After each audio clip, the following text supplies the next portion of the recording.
Defence aspirants, ये idea कहाँ से आया? डिफेंस एस्पिरेंट वो एक एस्पिरेंट है जो डिफेंस में जाना चाहता है।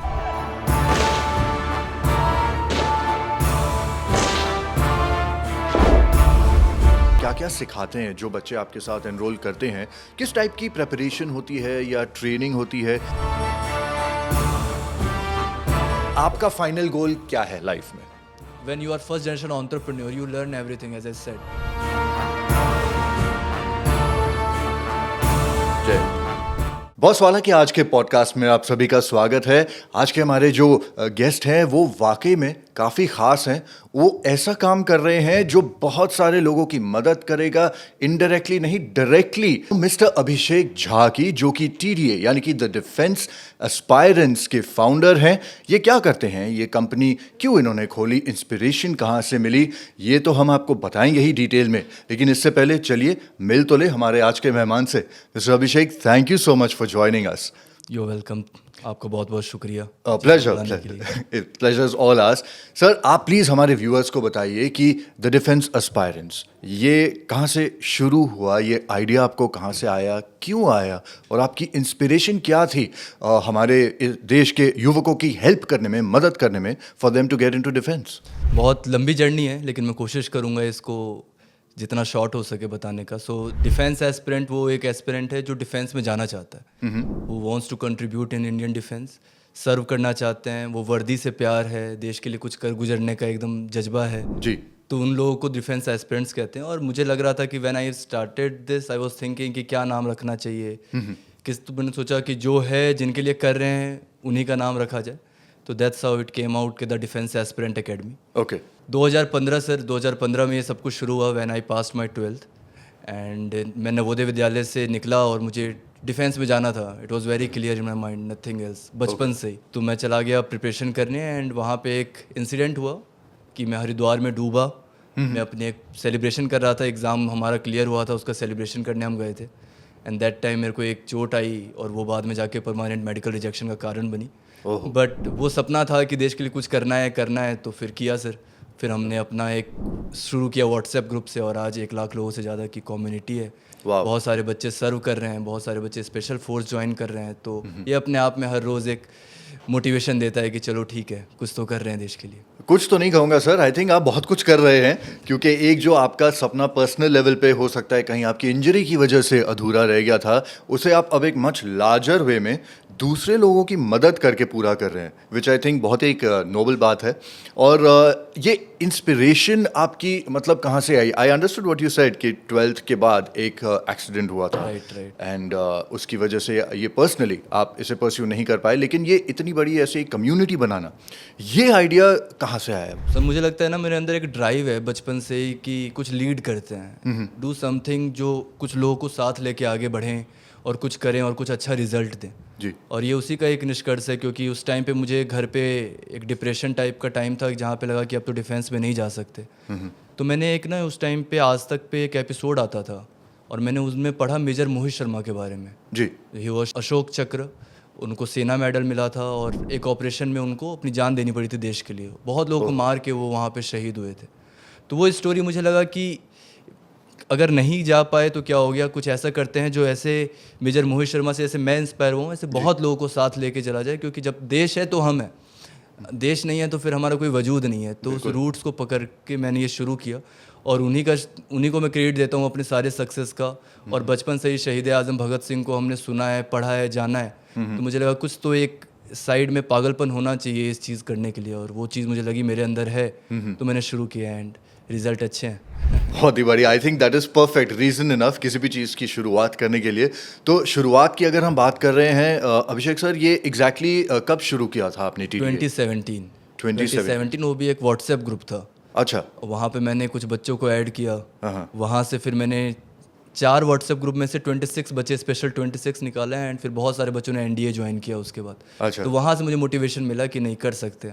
अच्छा। फिर 2019 में मैं बैंगलोर आया, फिर वहाँ से हमने काम शुरू किया एंड 22 में हमने अपनी कंपनी बनाई और अभी चीज़ें चल रही हैं, बढ़िया चल रही हैं। बढ़िया। मतलब आपने भी अपनी एक स्पेशल 26 बनाई ली। हाँ बिल्कुल। मूवी की बात नहीं कर रहे हम। और वो अभी ऑन ग्राउंड भी दिखेगा जब मैं आगे आपको बताऊंगा नेशनल आउटरीच में हम क्या क्या कर रहे हैं। जी। तो स्पेशल 26 हमारा एक कोर मोटो है जहाँ पे काम करना है और देश के 26 बच्चे जो सेलेक्ट करने हैं उनको पहुँचाना है ओके वहाँ तक, तो उस पर हम काम कर रहे हैं अभी। जी, प्लीज़ प्लीज़ हमें बताइए और इसके बारे में, मतलब आप क्या क्या सिखाते हैं जो बच्चे आपके साथ एनरोल करते हैं?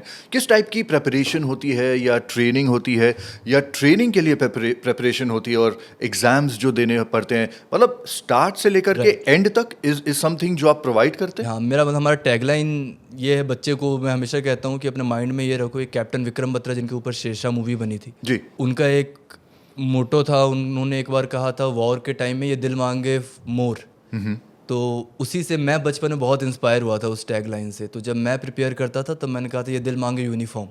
तो वो अभी प्रॉपर एक पार्ट हमारे ऑर्गेनाइजेशन में इनबिल्ड हो चुका है कि सारे बच्चों के माइंड में वो है कि मुझे यूनिफॉर्म चाहिए। और उसको पाने के लिए सर बहुत मेहनत करनी पड़ती है, क्योंकि एक बैलेंस बनाना इस यंग एज में अपनी लाइफ में, जहाँ पे आप डिस्ट्रैक्ट भी हो रहे हो, जहाँ पे आपको पढ़ाई भी करनी है, जहाँ पे आपको देश के लिए भी कुछ करना है, जहाँ पे आपको अपनी फैमिली के लिए भी कुछ करना है। तो उसमें कैसे आप बैलेंस बना सकते हो, तो उसके लिए एक पर्सनल ग्रूमिंग जो एक बच्चे को मिले, एक बड़े भाई बड़े बहन की तरह उसे कोई गाइड करे, वैसा इकोसिस्टम हमने तैयार कर रखा है। जहाँ पे when somebody comes into the organisation, उस टाइम उसे एक कॉल जाएगा, we will get to know about his weakness, strength, we will make a plan accordingly, और उस प्लान के साथ हम शुरू करते हैं। That from scratch to stars जो हम कहते हैं, वहाँ तक पहुँचाने की इस पूरी जर्नी को हम फॉलो करते हैं। अच्छा, और ये जर्नी जो स्टूडेंट्स की होती है, ये कितनी लंबी होती है आपकी community? Sir 1 year I feel कि बच्चों को देना पड़ता है, अच्छा। कि आप प्रॉपर डेडिकेशन के साथ अगर 1 ईयर दे रहे हैं, हाँ। तो इट्स नॉट समथिंग जो आपको नहीं हो सकता है, आपका हो सकता है 1 साल के अंदर। ओके। कुछ बच्चे तो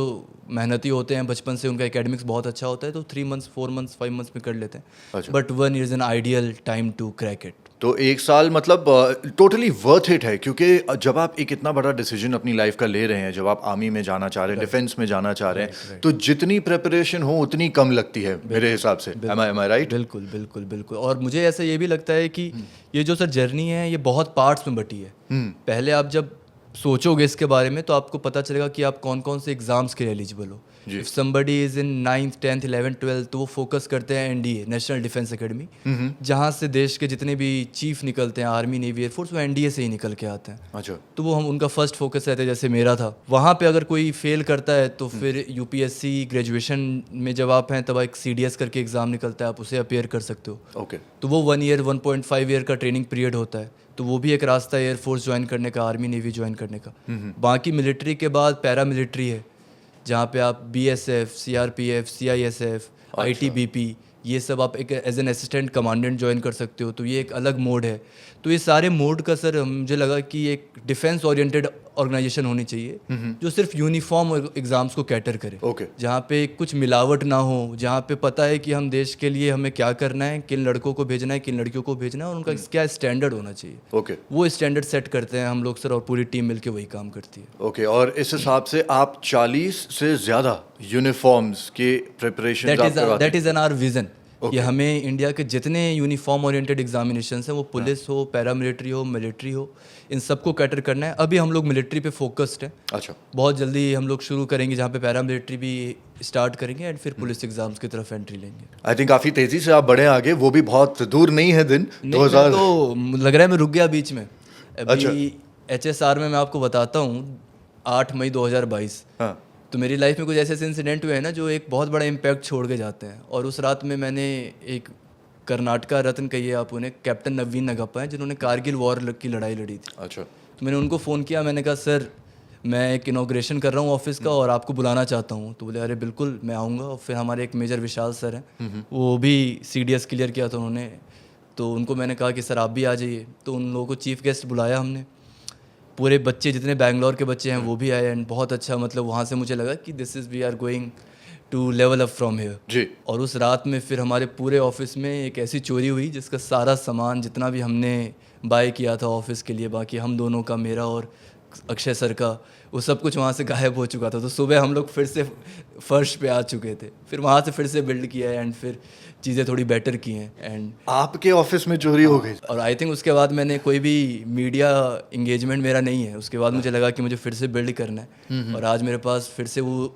ताकत लग रही है पीछे कि जो मैं यहाँ पे बोल रहा हूँ जस्टिफाई करूँगा, ऑर्गेनाइजेशन मेरी करेगी, तभी मैं आपके साथ हूँ और आपसे बातें कर पा रहा हूँ. बट या बिल्कुल. It's been a tough journey. It's been tough. Well, the path you have chosen is not easy also. तो I think आपका ये एक attitude है कि अगर if it gets tough, the tough get going.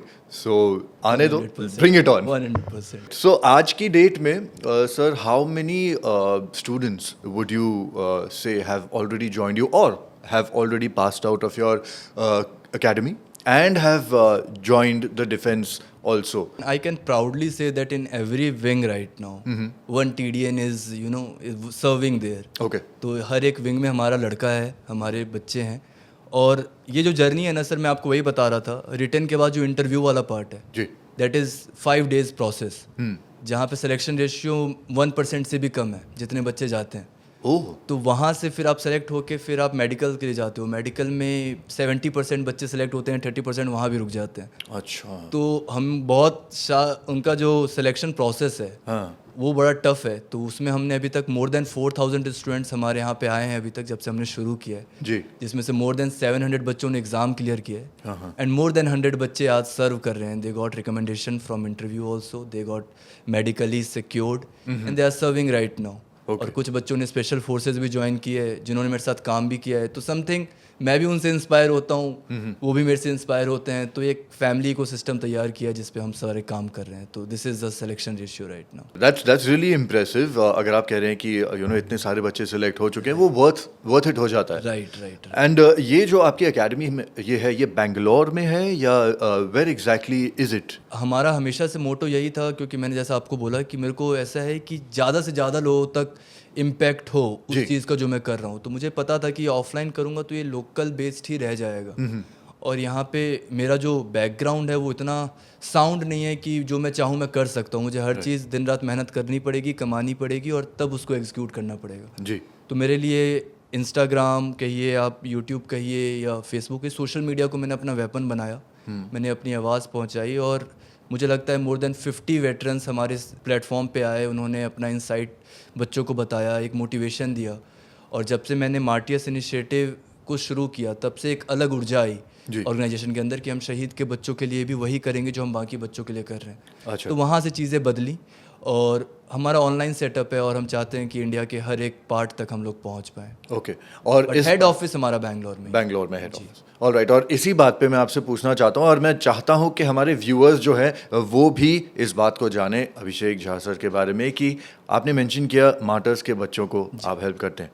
आप उनको बिल्कुल फ्री ऑफ कॉस्ट सिखाते हैं, आई बिलीव. आई थिंक इससे ज़्यादा भी कुछ हो पाता तो मैं ज़रूर करने की कोशिश करता मैं अपने लेवल पे. बट आई थिंक सर उन्होंने वजह से ही we are having a good life, living our life. तो उनके लिए ग्रेटिट्यूड हर एक हिंदुस्तानी को होना चाहिए. और मैं कुछ नहीं कर रहा हूँ, उन्होंने जो किया है उसके हिसाब से. मतलब this is like the least one can. Right sir. तो उनके बच्चों के लिए मैंने ये कहा कि तुम्हारा बड़ा भाई है, if you want to join the forces. और अच्छी बात यह है कि उस इनिशिएटिव से 2 बच्चे सर्व कर रहे हैं अभी. ओके. वो अपने आप में एक बड़ा अच्छा मोमेंट था जब उनका एग्ज़ाम क्लियर हुआ, वो रिकमेंड हुए. और बहुत फेलियर्स देखने के बाद रिकमेंडेशन मिलना वो भी एक अपने आप में बहुत बड़ी बात है. जैसे तो वो लगता है कि हाँ we got something to showcase. और ये माँ के बेटे तो सब हैं, भारत माँ के बेटे बनने का सबसे बड़ा हथियार यही है. सो या बिल्कुल. आई think that's very well said और बहुत अच्छी तरह से आपने इसे पुट फॉरवर्ड किया है. और इसी मौके को सच बनाने में जो आप काम कर रहे हैं, हैट्स ऑफ है आपको. I think it's very thoughtful and very, again I'll use this word noble, मैं इसलिए बार बार कह रहा हूँ क्योंकि जितनी प्रशंसा की जाए इस इंडस्ट्री को लेके उतनी कम लगती है. Sir, while I was going through your profile about what you've been doing and how long you've been doing it, एक और चीज़ मेरे ध्यान में आई कि आप सिर्फ प्राइवेट लेवल पे काम नहीं कर रहे हैं, आप गवर्नमेंट के साथ भी टाई अप करके काम कर रहे हैं ताकि जस्ट एक्सप्लेन वाई. मतलब you want more spread out more reach to get to as many people as possible. Sir मैंने जैसा कि आपने स्टार्टिंग में भी पूछा था कि आपका कैसे वो हुआ, तो मैंने सोचा था राइट क्वेश्चन पे मैं आपको बताता हूँ. जी. तो मेरा जो बैकग्राउंड है सर वो प्रॉपर रूरल एरिया से है. ओके. बट मुझे वो ना दर्द पता है वहाँ के बच्चों के अंदर वो जो एक राष्ट्रभक्ति की चाह है जी, और वो नहीं एग्जीक्यूट कर पाने का दर्द है. ये दोनों चीज़ें मुझे पता थी. और बैंगलोर में बैठ के मुझे लगा कि वहाँ के बच्चों के लिए मैं किस तरीके से पहुँच सकता हूँ। तो वो एक गवर्नमेंट जरिया है और मुझे लगता है कि एक सबल सरकार है अभी देश में, जहाँ पे मैं अगर इन चीज़ों पे काम करूँगा तो वो चीज़ मेरे को प्रोत्साहन मिलेगा और मिलता आ रहा है। तो मैं गांव में ग्राम पंचायत जाके जो शहीद हुए हैं उनके गांव जाके, जिनको कोई नहीं जानता जी। है, उनके गांव जाके उनके नाम पे कुछ कंपटीशन इनिशिएटिव, जहाँ के बच्चों को एक मोटिवेशन मिले और एक रिसोर्स मिले कि चलो ये प्लेटफॉर्म मिला है, यहाँ से मैं वहाँ तक पहुँच सकता हूँ। क्योंकि सब वहाँ पे सोल्जर, अग्निवीर मैक्सिमम सोच पाते हैं, किसी के माइंड में ऑफिसर बनने की वो चाह ही नहीं आती है। लेकिन जब मूवी देखते हैं, उरी जैसी मूवी हो गई, शेषा जैसी, तब उनको लगता है कि मैं कैसे पहुंचूं, और तब तक लेट हो गया रहता है। जी। तो मैं चाहता हूं कि 5 साल के अंदर मैं देश के हर एक कोने तक पहुंच पाऊं जहां पे अभी तक कोई नहीं पहुंच पाया है। और इसमें गवर्नमेंट की भी ज़रूरत पड़ेगी और बाकी जो टीम काम कर रही है और जो टीम अभी हम लोग तैयार कर रहे हैं उनकी भी ज़रूरत पड़ेगी। तो ये पूरी तरीके से एक हम लोग होलिस्टिक एटमॉस्फेयर में इस काम को करना चाहते हैं। ओके, और क्या मिलती है वाकई में गवर्नमेंट मतलब आपने जैसा कि कहा कि नोबल काम है, तो इस चीज़ को तो लोग बड़े प्यार से और आशीर्वाद देते हैं कि चलिए करते हैं। और साथ में मिलके हमारा इंटेंट और वाई दोनों बड़ा क्लियर है कि हमें क्या करना है और क्यों करना है। तो फिर कैसे, कब, ये सब हम लोग निकाल लेते हैं रास्ता, कैसे ना कैसे करके। और इंटेंट के बाद वाला स्टेप जो आता है वो ये मैं पूछना चाहता हूँ कि इंटेंट तो आपकी परफेक्ट है और आप उस पर चल भी रहे हैं, लेकिन जो आपका फाइनल गोल है, व्हाट इज अभी द मैं आपको लार्जेस्ट बताता गोल? हूँ, अभी दिवाली में मेरे को घर जाना था हाँ। एंड लास्ट मोमेंट तक मैंने टिकट नहीं करवाई थी। हाँ। मुझे लग रहा था कि यहाँ पे जाऊँगा तो कुछ जो पेरेंट्स आने वाले हैं उनसे नहीं मिल पाऊँगा, और घर जाऊँगा तो फिर मम्मी से भी मिलना है, दिवाली है। तो बड़ा एंटरप्रेन्योर के लिए वही मैं कहता रहता हूँ हमेशा, कहीं भी जाता हूँ तो, कि डिसीज़न मेकिंग ना बहुत क्रूशियल है। तो मैं जब वहाँ गया और मैंने उन लोगों से थोड़ी फास्ट अपॉइंटमेंट्स रखी, पहले मिला और फिर मैंने टाइम निकाला कि मैं जाता हूँ, तो मुझे लगा इससे बढ़िया मौका नहीं मिलेगा कि मैं फिर बैंगलोर जाऊं और फिर मैं यहाँ पे काम करने आऊँ। तो मैं यहाँ पे रह के काम करता हूँ। तो मैंने पापा को बोला मुझे घर से साइड थोड़ा सा, एक क्या कहें, फूस का घर कहिए, जहाँ पे मुझे एक अपना स्पेस चाहिए था। और वहाँ पे मैंने लिटरली 3 महीने बैठ के काम किया है। मेरे को एक बॉर्डर पे, हमारा घर है इंडिया नेपाल बॉर्डर पे, जस्ट 1-2 किलोमीटर फ्रॉम देयर। तो मुझे वहाँ पे लगा कि उन बच्चों के अंदर किस तरीके से वो लोग सोचते हैं एज एन इंडियन। तो मैं स्कूल्स गया, वहाँ के कॉलेज गया, और वहाँ पे मुझे पता चला कि यहाँ पे अभी और मेहनत करने की ज़रूरत है। तब फिर मैं वहाँ के मुखिया से मिला, ग्राम पंचायत के लेवल पे बात हुई। तो बहुत सारी चीज़ें हुई जो मेरे को लगा कि इसको एक प्रॉपर तरीके से एग्जीक्यूट करना पड़ेगा। ये ऐसे नहीं चलेगा कि आपने सोचा, आवाज़ उठाई और नहीं चली। जी। तो उसके लिए बहुत मेहनत करनी है और इसमें सब कुछ की ज़रूरत पड़ेगी। गवर्नमेंट भी, वहाँ की जो लोकल एडमिनिस्ट्रेशन है वो भी, और जो इंटरनल टीम है वो भी। Okay, in fact I am sure आपके एक्सपीरियंस में काफ़ी कुछ अम्यूजिंग स्टोरीज भी हुई होंगी जो मेमोरेबल, यादगार बनी। आप कोई शेयर कीजिए, कोई मज़ेदार। वो तो अपन बात कर रहे हैं अभी टीडीए के बारे में, तो मैं चाह रहा था कि आपको सब कुछ का आंसर बड़ा प्रोफेशनली दूं। जी। लेकिन ये सब कुछ जो शुरू हुआ ना सर, मुझे लगता है कि ये मैंने कभी नहीं चाहा। मेरे को एक ही चाह थी, वर्दी की। हाँ। लेकिन उसके बाद जितने रास्ते बनते गए, मैं उनको पकड़ पकड़ के आगे बढ़ता गया और मैं यहाँ तक हूँ, आपसे बात कर रहा हूँ। तो ये सब कुछ हुआ है कि एक इंटेंट ना बड़ा क्लियर था कि मैं अपने को फाउंडर सर के बारे में बताऊँ तो इन्होंने जब ये जॉब पे थे, जब कंपनी हमने तैयार भी नहीं की थी, उस टाइम पे मैंने इनको बोला कि मैं कुछ करना चाहता हूँ जिससे ऐसे सिर्फ कम्युनिटी का ही नहीं, जो हमारे लिए जैसे मार्टियस हो गए, जिनको चोट लगी है, उनके परिवार के लिए, उनकी नौकरी के लिए कुछ कर सकें। तो थोड़ा सा हमें बड़ा सोचना पड़ेगा जी। हमें जॉब्स भी बढ़ाने पड़ेंगे, हमें ऑर्गेनाइजेशन को और बड़ा करना पड़ेगा। तो आप अपनी नौकरी छोड़ दो और मेरे साथ आ जाओ। अच्छा। तो उस time he was having very settle life, sorted life, Colombia में काम कर रहे थे। तो इनके लिए भी एक टफ डिसीजन था, लेकिन उन्होंने वो स्टेप लिया। इन्होंने कंपनी हम मेरे साथ स्टार्ट किया काम करना।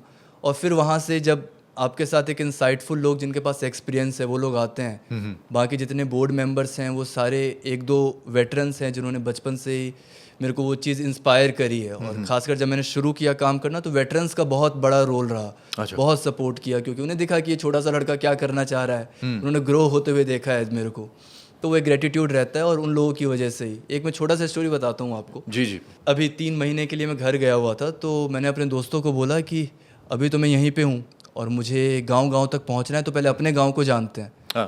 तो वो बहुत दूर चले गए, उन्होंने एक लोकेशन मुझे भेजा, बोला कि इस लोकेशन पे आके दिखाओ। अब वो लोकेशन का रास्ता नहीं था, हमें खेत, जंगल, तालाब, नदी होते हुए उस लोकेशन तक पहुँचना था। अच्छा। और मेरे पास टाइम था 16 मिनट का। हाँ। वो इसलिए कर रहे थे क्योंकि मैंने उन्हें बोला था कि मैं बच्चों को ऐसे टास्क दूंगा कि वो बचपन से ही ऑपरेशंस के लिए तैयार रहें। जब बॉर्डर पे ऑपरेशन होते हैं, जब आपको मैप एलोकेट करना होता है, जब आपको सही एम्यूनेशन सही जगह पे, तो उनका वो माइंड में क्लियर रहे कि हमने किया है ये सब। हाँ हाँ। तो उस चीज़ के लिए उन्होंने पहले मेरे को ट्रायल दिया, फिर मैंने वो पास किया, वो 60 मिनट्स को मैंने 11 मिनट्स में किया। अच्छा। फिर हमने उसे सेलिब्रेट किया और मैंने उन्हें प्रॉमिस किया कि ये सारे जो फ्रेंड्स आपके लिए करते हैं ना, वो कम्युनिटी में बहुत सारे हेल्प होगी, लेकिन फ्रेंड्स से ज़्यादा हेल्प आपकी कोई नहीं करेगा हर तरीके से। राइट। तो दे वर देयर कि उन्होंने पूरी हेल्प करी।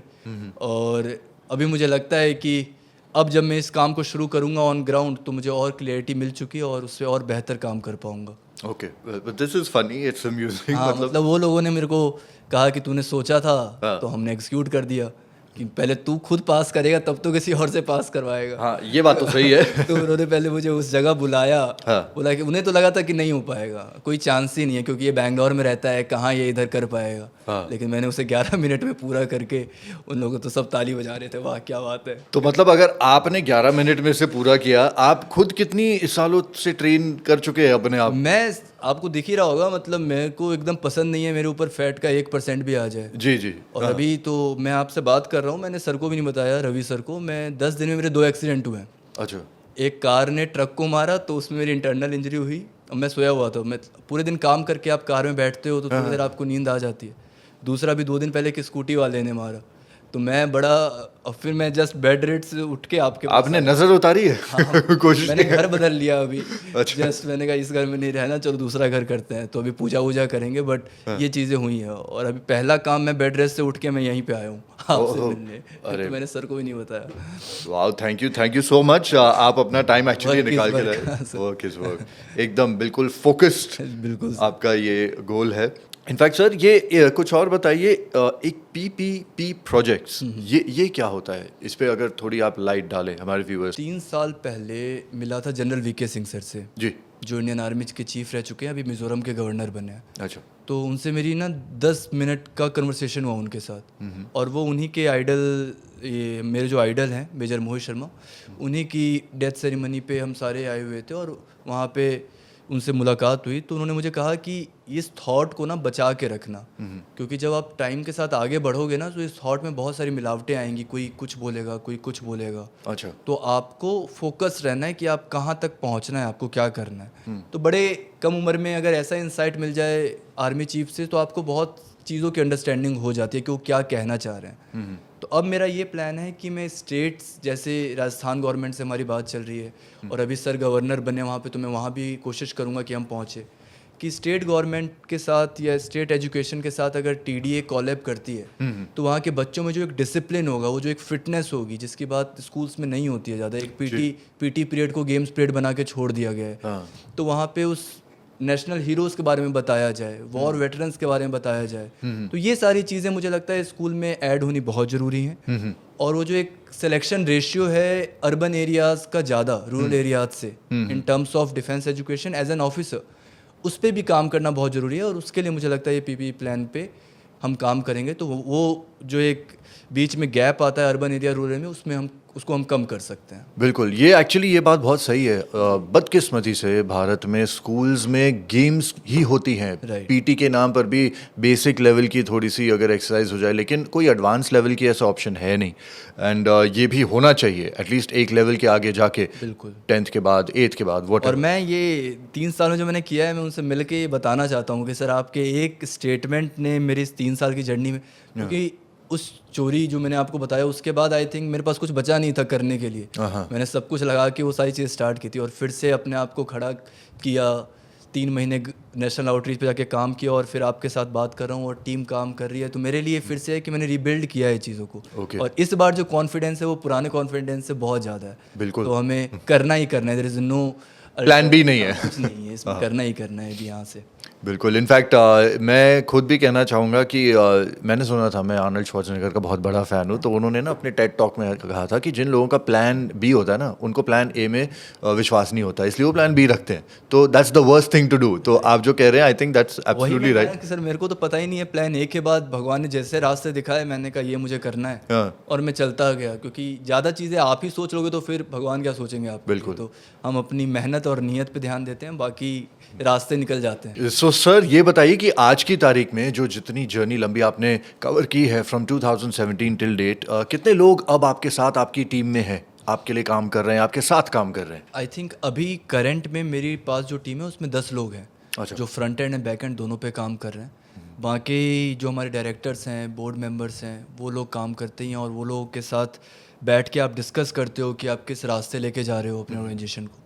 तो उस एथिक्स को, उस नॉर्म्स को बना के रखने का काम टीम का होता है। अच्छा। तो मैं तो बहुत थैंकफुल हूँ, मेरी टीम में अगर किसी ने एक दिन भी काम किया है तो मेरे विज़न के लिए काम किया है।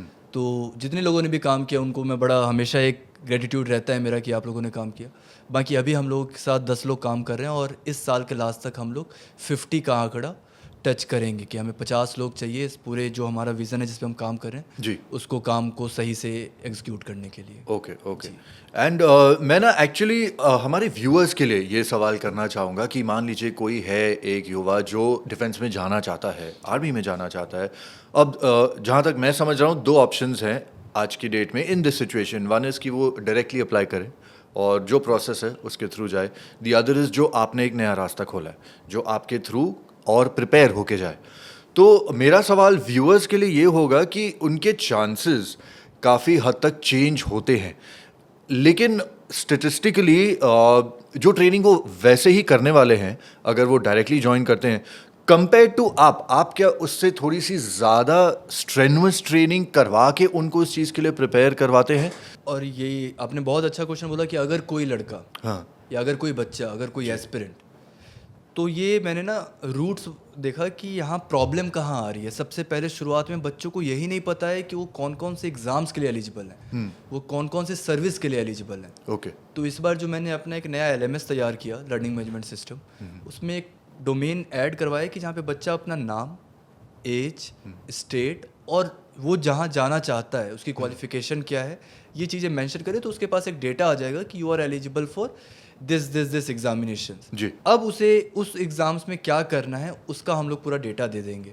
ये तो हो गया ऑनलाइन वे जहाँ पे उसको क्लैरिटी मिल गई, उसे खोजना नहीं पड़ा दुनिया में कि उसे क्या करना है क्या नहीं, वहाँ पे एक जगह उसे समझ में आ गया। ओके। दूसरा तरीका, जैसे बैंगलोर के में कॉलेज मुझे इनवाइट करते हैं तो मैं जाता हूँ तो उन्हें बताता हूँ कि जब तक आपके पास क्लैरिटी नहीं है चीज़ों की तब तक आप हमेशा डिस्ट्रैक्ट होते रहोगे। जी। तो जब मैं वहाँ पे जाके उन्हें बस एक ही चीज़ बताता हूँ कि ठान लिया तो ठान लिया, तो अब यहाँ से क्या करना है, कैसे करना है, वहाँ पे मेरी टीम फिर इन करती है गेम में और फिर उनसे बात करके उन्हें उनका सही एक डे प्लानिंग बताती है कि आपका अगर स्कूल है तो आप इतनी देर स्कूल के बाद इतनी देर ये क्लासेस करो, आपका कॉलेज है या जॉब है। और इससे बच्चे तो जॉब वाले भी बहुत सारे प्रिपेयर करते हैं, स्कूल वाले भी प्रिपेयर करते हैं, तो वो उस तरीके से हम लोगों को लगता है कि हम लोग अपना 100% दे रहे हैं। स्टार्टअप हैं, एडटेक हैं और ऑब्वियसली मैं पर्सनली फर्स्ट जनरेशन एंटरप्रेन्योर हूँ तो मैं रोज़ सीखता हूँ, every day is a learning for me. तो जो चीज़ें आप आगे इम्प्रूव कर सकते हो वो करता हूँ। और एडटेक में सर ऐसा है ना कि पुरानी लोग इसीलिए रुक जाते हैं क्योंकि वो लोग ना इनोवेशन छोड़ देते हैं और इनोवेशन बहुत ज़रूरी है आपके इम्प्रूवमेंट के लिए, आपके ग्रोथ के लिए। राइट। और खासकर एडटेक इंडस्ट्री में जब आप डील कर रहे हो तो आप इनोवेशन नहीं छोड़ सकते हो। हमेशा बच्चा कहीं ना कहीं किसी और तरीके से डिस्ट्रैक्ट होगा, तो आपके पास वो एक सोर्स होना चाहिए जिससे उनको आप स्थिर कर सको और उनके मोटिवेशन के साथ, उनके कॉन्सेप्ट के साथ आप टीम को लगाओ और फिर they will touch the Heights जो आप भी चाह रहे हो और बच्चे भी चाह रहे हैं। जी जी बिल्कुल। और जैसे कि आपने कहा कि पर्सनालिटी डेवलपमेंट राइट एक अहम हिस्सा है। और मैंने बताया आपको 50+ पॉडकास्ट जो मैंने किए, जो मैंने उनको सबसे इम्पोर्टेंट मेरे लिए यही था कि बच्चों को पता रहे कि कैसी पर्सनैलिटी चाहिए, करेक्ट, माइंडसेट क्या चाहिए वहाँ तक पहुँचने के लिए। राइट। तो अगर वो माइंडसेट आ गया आपका तो अब तो एक्शन प्लान आप बना ही लोगे। हाँ, क्योंकि कई बार ऐसा होता है कि हमें पता होता है कि हमें करना क्या है, हमें क्या चाहिए, लेकिन हमें ये नहीं पता होता कि कैसे उसे अचीव करें। टेम्पररी हैप्पीनेस के लिए लॉन्ग टर्म गोल को छोड़ देते हैं बच्चे। उनको लगता है कि अच्छा एक दिन की तो बात है, आज चला जाता हूँ डेट पे, आज चला जाता हूँ गेम खेलने, आज चला जाता हूँ यहाँ पे, और वो ये कल कर लेंगे। लेकिन ये कल और आज वाला अगर फर्क खत्म हो जाए ना, फिर इंडिया को डेवलप बनने में बहुत ज़्यादा टाइम लगेगा नहीं। और इस एक एक दिन में ही सारी चीज़ें पलट जाती हैं, बदल जाती हैं। बिल्कुल। और वो आपका एक कंसिस्टेंसी, ऐसे ही लोग वेपन थोड़ी ना कहते हैं। और मैं वही किताबी बात कहूँगा तो फिर सब कहेंगे वही बात, बट वो सच में वेपन है। अगर आप रोज़ एक ही काम कर रहे हो, आज विराट कोहली क्यों है गोट? क्योंकि कुछ भी ऊपर नीचे हो रहा है, he is on the field, he is doing what he is at best. तो Right. वो चीज़ें करनी पड़ेंगी आपको, कंसिस्टेंसी दिखनी चाहिए आपके अंदर। बिल्कुल, और वो ऑफ कोर्स फोकस के साथ it has to be there. बिल्कुल तो एज का कोई अपर लिमिट बार तो होगा, आई मीन। बिल्कुल है, लेकिन अभी 24-25 तक मैक्सिमम बच्चे ट्राई कर पाते हैं। अच्छा। लेकिन जिनको टेरिटोरियल आर्मी में जाना है उनके पास एज रहता है अच्छा खासा, लेकिन वहाँ पे फिर सीट्स बहुत कम होती हैं, 1-2 सीट साल की आती हैं वैकेंसीज, तो उसके लिए मेहनत बहुत है। लेकिन 24-25 तक आप जी जान लगा के उसको पा सकते हैं। मतलब आपके साथ बात करते हुए ना अभी इसी सेकंड मुझे याद आया कि मैं जब छोटा था, मैं कॉलेज में था, मुझसे भी छोटा हमारे ग्रुप में एक लड़का हुआ करता था, वो शायद 8वीं या 9वीं कक्षा में था, लेकिन उसको पहले से पता है कि उसने करना क्या है। मतलब बच्चे बात करते हैं कि क्या करोगे बड़े होके, ये वो। हमसे छोटा था और हमसे वो हमेशा ये कहता था मैंने आर्मी में जाना है, and he was in 7th standard, maybe 8th standard when he already knew. That is why I asked you this question about the age के upper limit तो होता है, लेकिन for students और 16.5। हाँ, जो जानते हैं कि उनको क्या करना है। हाँ, वो क्लैरिटी 11-12 साल में आ जाती है कि मुझे फौज में जाना है, क्योंकि कोई लक्ष्य मूवी देख लिया किसी ने शेरशाह देख लिया, यूरी देख ली, LOC कारगिल देख ली, बॉर्डर देख ली, तब उन्हें लगता है कि यार मैं भी यहाँ पे जाऊँगा, मैं भी ये काम करूँगा। राइट। जिनको लगता है, उनको इंस्पायर होते हैं तो उस पर मेहनत करते हैं। जिनको लगता है कि नहीं मैं किसी और चीज़ से देश को आगे लेके जा सकता हूँ, वो और भी बहुत सारी चीज़ें हैं जिससे आप देश को आगे लेके जा सकते हैं। बिल्कुल बिल्कुल। हाँ। तो सबका अपना अपना तरीका है, जरिया है, लेकिन इससे बढ़िया और इससे बेहतर तरीका, मैं तो हमेशा एक ही रिग्रेट रह गया कि मेरे से चूक गया। बट ठीक है, भगवान ने जिस चीज़ के लिए बनाया है उस चीज़ में जान लगाएंगे और करेंगे। बिल्कुल बिल्कुल। और जैसे शुरुआत में कहा था कि आप अपना सपना अगर आपके जैसे और इतने सारे लोगों के साथ शेयर करते हैं और वो मैं जान सकता हूँ, मैं फील कर सकता हूँ, इसीलिए हमने सोशल मीडिया पेज अगर आप देखेंगे ना, तो बच्चे रिलेट इसलिए करते हैं क्योंकि उन्हें पता है कि कहाँ कहाँ पे क्या प्रॉब्लम्स हैं, कहाँ कहाँ पे किस तरीके से बदलना है। और बहुत कुछ हो रहा है सर देश में, अभी आर्मी रूल लगा है यहाँ पे, वहाँ पे कश्मीर में हर रोज़ कुछ ना कुछ हो रहा है, लेकिन देश को नहीं पता है जी। और जिनको पता है वो लोग वहाँ पे अपना काम कर रहे हैं, उन्हें बाकी चीज़ों से मतलब नहीं है। तो यहाँ पे वो चीज़ें जाननी पड़ेगी कि देश में, जिस देश में आप रह रहे हो, उस देश को सुरक्षित करना भी हमारा ही काम है, इनसाइड और आउटसाइड। जितने भी सर अटैक्स हुए हैं ना देश में, जितने भी अटैक्स हुए हैं, इंडिया को सारे अटैक्स के बारे में पता है, और उन सारे जिन जिन का हाथ है उनके पीछे इंडिया पड़ी हुई है। अच्छा। वो देश को नहीं पता होगा, लेकिन वो किसी ना किसी देश में उसके पीछे काम चल रहा है। तो हमारे लिए, हमारी सेफ्टी सिक्योरिटी के लिए अगर गवर्नमेंट या हमारी सिक्योरिटी फोर्स इतना काम करिए, तो एज ए सिटीजन भी हमारा कुछ काम करना तो बनता है। बिल्कुल बिल्कुल। तो वही एक होड़ है, वही एक पैशन है, वही एक आग है जिसके पीछे लगे हुए है TDS सर। Absolutely fantastic. और ये एक्चुअली ना बहुत ही एक यूनिक चीज़ है जो आपने स्टार्ट की है। कोचिंग देखिए, कोचिंग एकेडमी तो हर जगह है, लोग लेकिन इस फील्ड में, हाँ, इस फील्ड में एक जैसे IIT नीट को लेके एक क्रेज है, कैट को लेके क्रेज है, वो डिफेंस को लेके आना पड़ेगा, तभी हम लोग जो बात करते हैं कि हम लोग डेवलप्ड कंट्री बनेंगे, हम अमेरिका को भी देख लेंगे, रशिया, तो ऐसे ही बोल के नहीं देख लेंगे, हमें उसके लिए बहुत मेहनत करनी पड़ेगी, हर एक इंडियन को बहुत मेहनत करनी पड़ेगी, और उसको वो सोच रखनी पड़ेगी कि मुझे क्या करना है, कैसे करना है। जी, मतलब ये एक कदम आगे है एक ऑर्गेनाइज स्ट्रक्चर के फॉर्म में। बिल्कुल। और डिफेंस में भी अगर ऐसी चीज़ें होती हैं, हो जाती हैं, तो बहुत ही बढ़िया बात है, one step further again for the country. Right. तो सर अभी थोड़ा सा मैं फ्लैशबैक करना चाहूँगा, मैं जाना चाहता हूँ बैक टू इंसेप्शन। जैसे कि आपने कहा 2017 में आपने शुरुआत की, अब ये कॉज नया है, नोबल है, बहुत बढ़िया बात तो है ही, लेकिन आपने एज एन एंटरप्रेन्योर भी कहीं ना कहीं कुछ हर्डल्स फेस किए होंगे, कोई लीगल इश्यूज थे, गवर्नमेंट से नॉन कोऑपरेशन या anything to do with that, के आपको ऐसा लगा कि आपका सपना शुरू होते होते या थोड़ी आगे जाके कहीं ख़त्म ना हो जाए, कुछ ऐसा है तो बताइए। मैंने जिस उम्र में शुरू किया ना, उस टाइम इतनी समझ ही नहीं थी कि अच्छा। हर्डल्स क्या होता है, काम रुक जाता है। मेरे को था कि जो चीज़ रुका है वो चीज़ कैसे ना कैसे करके शुरू करना है। And I would be very honest with you, when I came in 2019 here, no that time I got to know about entrepreneurship. Okay. I had no idea कि ये जो मैं कर रहा हूँ इसे एंटरप्रेन्योरशिप कहते हैं, उद्यमीकरण कहते हैं। और मेरा सिर्फ ये मोटो था कि जिस ग्रुप से मैं निकल के आया हूँ, जिस कम्युनिटी से मैं निकल के आया हूँ, जिसके अंदर वो एक सोच है कि अगर देश में कुछ हो रहा है तो हमें उसके बारे में कुछ करना चाहिए जी। उस कम्युनिटी से आप निकल गए तो आपको उसी के लिए कुछ करना है। ओके। और जब मैंने शुरू किया व्हाट्सएप पे सर, उस टाइम पे तो मैं फेसबुक पे लिंक भेजता था बच्चों को कि आप ग्रुप ज्वाइन करें।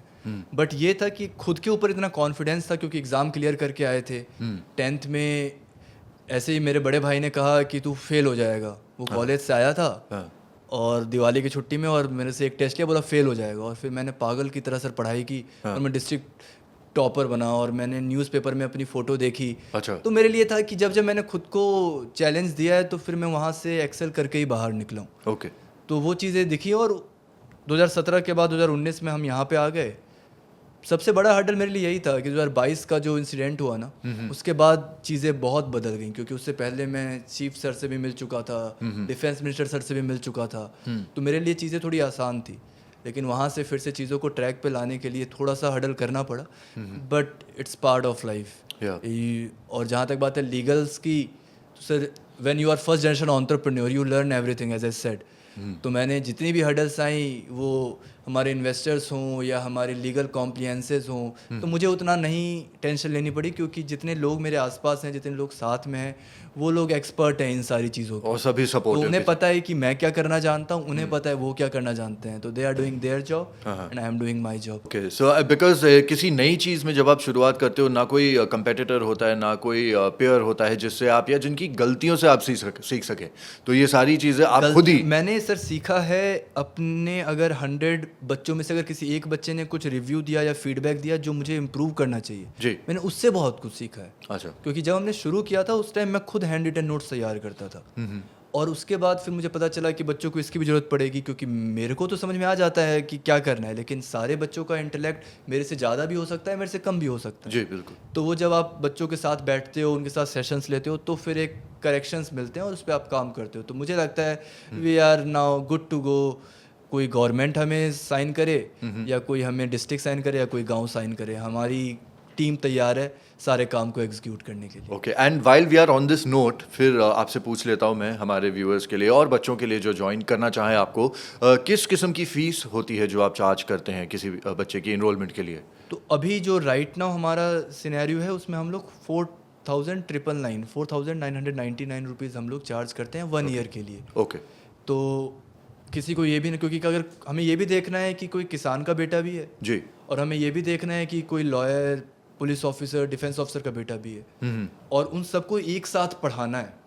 तो जो बच्चे को, जिस बच्चे को इंग्लिश समझ नहीं आ रही, तो उसके लिए इंग्लिश की एक स्पेशल क्लास भी करवानी है। राइट, जिस बच्चे को बाकी टास्क समझ नहीं आ रहे, क्योंकि जब आप एसएसबी के लिए जाते हो, उस एसएसबी में आपसे n नंबर ऑफ चीज़ें पूछी जाती हैं, तो आपको पता होना चाहिए कि देश में क्या चल रहा है, विश्व में क्या चल रहा है, कहाँ कहाँ पे रशिया यूक्रेन क्या कर रहा है, भारत पाकिस्तान क्या कर रहा है, इंडिया चाइना में क्या चल रहा है। तो ये सारी चीज़ों के लिए फिर एक अलग क्लासेस होती हैं। अच्छा, तो ये दोनों को मिला के मैंने सोचा कि 5,000 हमारे लिए वो अमाउंट रहेगा जो हम गांव के बच्चों से भी चार्ज कर सकते हैं जी, और शहर के बच्चों से भी चार्ज कर सकते हैं। ओके, और 5,000 for interview purpose. So okay, आप कह सकते हैं 10,000 per year. Per year, okay. और ये 1 साल का जो है, ये क्लासेस डेली होती हैं कि डेली क्लासेस होती हैं, एवरी डे क्लासेस होंगी, एंड वीकली आपको बताना पड़ेगा कि आपने पढ़ाई करी है। इट्स नॉट समथिंग कि आपने पढ़ लिया और हमने छोड़ दिया। अच्छा, संडे को वीकली टेस्ट होगा, आपको रिपोर्ट्स आएंगी, आपके फैमिली को रिपोर्ट्स भेजी जाएंगी, अच्छा, ओके, क्योंकि चांसेस बहुत कम है। हाँ, और जब आप देश के लिए वर्दी पहनना चाह रहे हो तो वो डेडिकेशन और डिसिप्लिन तो दिखना ही चाहिए।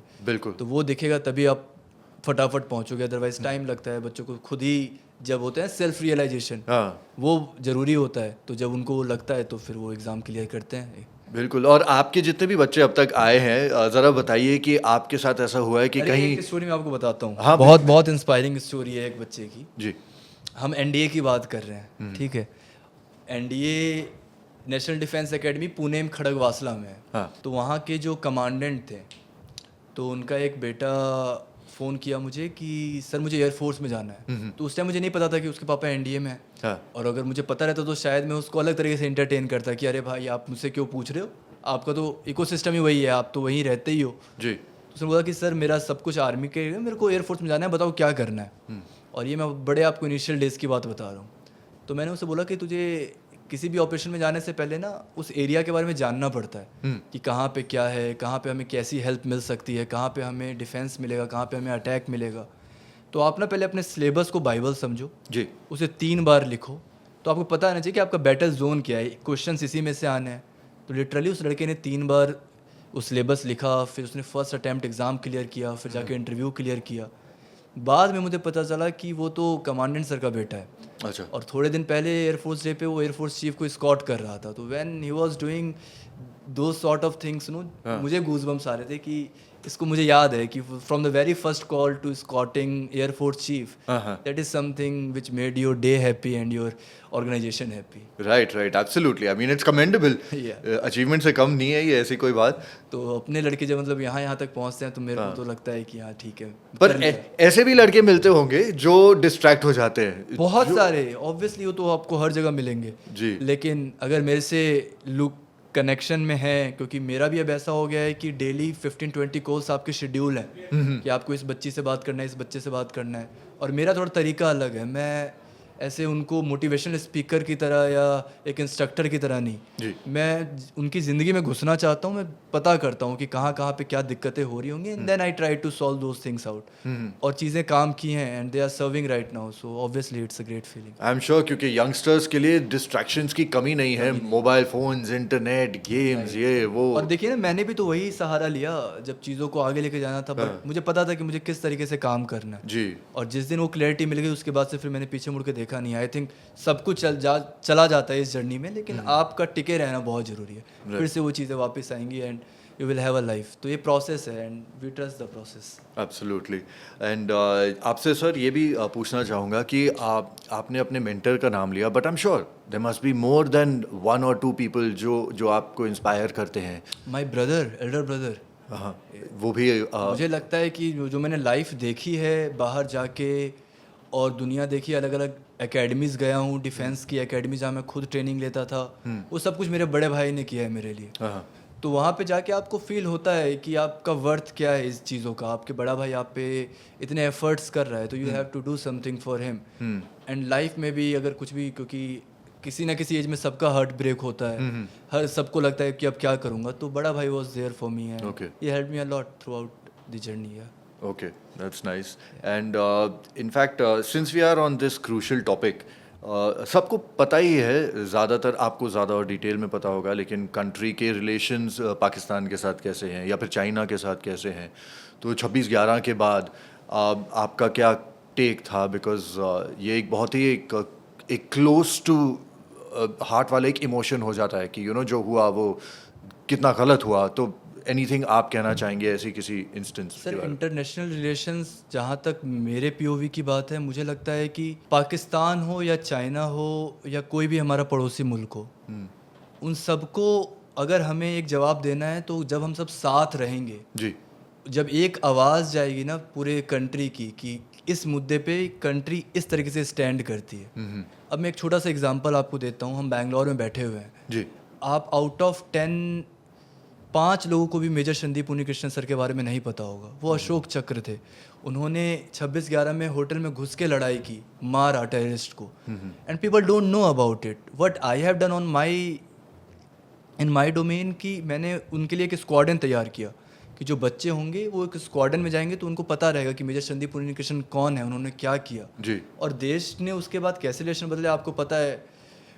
हाफिज़ सईद जो इसका प्रॉपर जिसने इसका करवाया था, जिसने भेजे थे लोग, उसके अपने रिलेटिव्स को अननोन गनमैन करके अभी चल रहा है ट्रेंड में, वो लोग जाते हैं और उनके लोगों को मार रहे हैं और ख़त्म कर रहे हैं। तो हमें पता है हमारे दुश्मन कौन है, उनके साथ कैसे डील करना है। और हाफिज़ सईद भी जो मेन इस सब का करता धरता था, उसके तक भी हम लोगों ने तलवार पहुंचा दी थी, लेकिन किसी तरीके से बच गया ऑब्वियसली, क्योंकि पाकिस्तानी ISI का पूरा संरक्षण है।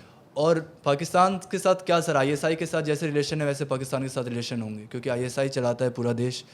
और चाइना को पता है कि इंडिया अमेरिका की दोस्ती उसके लिए थोड़ी सी खतरनाक है, उसके लिए प्रॉब्लमेटिक है, तो वो कोशिश करता है कि इंडिया के साथ में बना के रखूँ। और अभी शुरू किया है आफ्टर गलवान वैली जो 2020 में हुआ था, जिसके बाद जिस मार्टियस इनिशिएटिव की हम बात कर रहे हैं, वो इनिशिएटिव उस इंसिडेंट के बाद ही आया था। अच्छा। उस टाइम मुझे याद है, मुझे मूंछ भी नहीं आती थी सर, और उस टाइम वो आग थी अंदर की क्यों हुआ और इसका बदला कैसे लेंगे, उसी टाइम वो इनिशिएटिव लिया था मैंने 2020 में, मुझे याद है। और अभी चाइना ने फिर से वो सारी चीज़ें सॉर्ट की हैं बॉर्डर पे, LAC पे, और भरोसा आप नहीं कर सकते हो, कुछ कह नहीं सकते। अभी भी जब इंडिया की मिसाइल टेस्टिंग होती है तो लंका में उनका जहाज मंडराता फिरता है। ऑब्वियसली देखो, ये जियो पॉलिटिक्स ना सर, आप अगर अपने गांव में भी जाओ, जी। अपने किसी भी सोसाइटी में जाओ, अगर कोई सामने वाला आगे बढ़ता है तो पीछे वाले की नज़र आती है कि ये क्या कहाँ हो जा रहा है? रहा है। हाँ। तो वही है, हम जितने मजबूत रहेंगे अपने स्तर पे, बाकी फिर हमारी पॉपुलेशन ही इतनी ज़्यादा है, उसी से लोग डरते हैं। बिल्कुल। और अगर पॉपुलेशन सक्सेसफुल पॉपुलेशन हो जाएगी तब तो फिर हमारा कोई वो ही नहीं जी। है, हमें कोई रोक ही नहीं सकता है। बिल्कुल। तो वो वाली चीज़ है। अभी के टाइम पे पाकिस्तान के साथ भी हमारे रिलेशन उतने अच्छे नहीं हैं, लेकिन पुराने जैसे थे उससे उससे बेहतर बेहतर है। है। बहुत सारी हरकतें हो रही हैं बॉर्डर पे, जम्मू में, कश्मीर में, जिसको मुद्दा बनना चाहिए और जिस पे काम होना चाहिए, और आई थिंक ऑथोरिटीज़ वो काम कर रही होंगी। चाइना, अभी हमारे रिलेशन अच्छे हैं उनके साथ। जी। अमेरिका को अटेंशन लेने के लिए कुछ कुछ करना पड़ता है, कभी अच्छा रहेगा कभी बुरा रहेगा। वो उसे पता है कि वो सुपर पावर है तो उसको दिखना ज़रूरी है, तो दिखने के लिए इंडिया के साथ कुछ करना। रशिया आपको पता ही है, वो हमारा हमेशा से एक अच्छा दोस्त है और वो हमेशा अच्छा दोस्त रहेगा भी। जी जी। तो ये अभी इंटरनेशनल रिलेशन जहाँ तक मुझे समझ में आ रहा है। हाँ, और आप इसी स्ट्रीम में एक बार फिर कहूँगा बहुत अच्छा काम कर रहे हैं, क्योंकि जो पॉपुलेशन है, जो बढ़ती आबादी है इंडिया की, अगर उसे फोकस करने में थोड़ी सी भी मदद किसी से मिल जाए तो वो बहुत ही ज़्यादा बड़ी मेहनत मदद बहुत होती है। सर, ये मेहनत बहुत होती है और आई थिंक सबको करनी चाहिए। क्योंकि जब तक आपको पता नहीं है कि आपको करना क्या है कल, जी। तब तक आपके आज का कोई मतलब ही नहीं है। बिल्कुल। तो मुझे पता है मुझे कल क्या करना है और कल मुझे पता रहेगा कि मुझे परसों क्या करना है। तो मेरे लिए जो भी हर्डल्स आ रहे हैं, I will face it and I will go forward. मैं ये नहीं सोचूंगा कि अब इस प्रॉब्लम्स में फंसा रहा हूँ, ओके। तो करना ही है। And before we let you go sir, आपसे इसी बात पे एक क्लोजिंग स्टेटमेंट मांगना चाहूँगा कि आपका फाइनल गोल क्या है लाइफ में? मेरे को सर बस ये है कि 5 साल के बाद कोई बच्चा ये ना बोले कि मुझे पता नहीं था डिफेंस में जाते कैसे।